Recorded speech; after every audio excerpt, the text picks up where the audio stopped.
hebu mwambie jirani yako, pray for Tanzania. The reason why I'm saying that we should pray for Tanzania,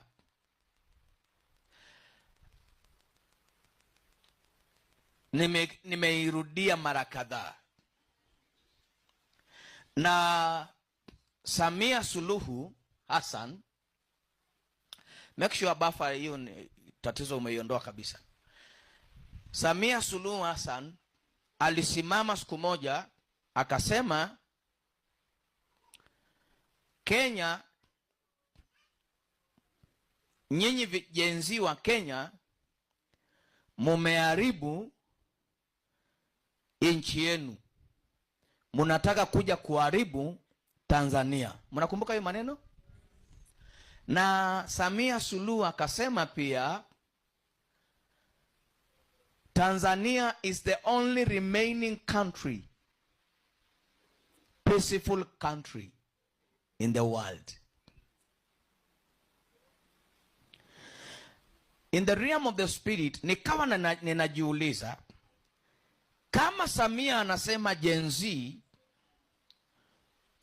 wameharibu Kenya yao, swali langu ni, je, Gen Z ya Tanzania inakwenda kujenga Tanzania?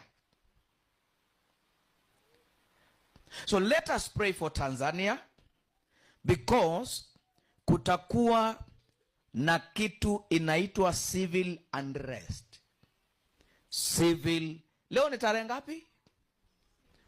Leo ni tarehe ngapi? Leo ni tarehe 5. Ni tarehe 5. Mwezi wa ngapi? Wa 10. Mwezi wa 10. Leo ni tarehe 5 mwezi wa 10. Let us pray for Tanzania. Hebu kila mmoja sema shalom Tanzania. The reason why nasema shalom Tanzania ni kwa sababu Tanzania sio ya Suluhu, ni ya Watanzania. Lakini Tanzania inaenda kuwa kwa breaking news. Mumeona kitu imefanyika Madagascar, imefanyika kule inaitwa wapi huko? Nepal. Kile kitu imefanyika Nepal. Hata ya Kenya ni afadhali.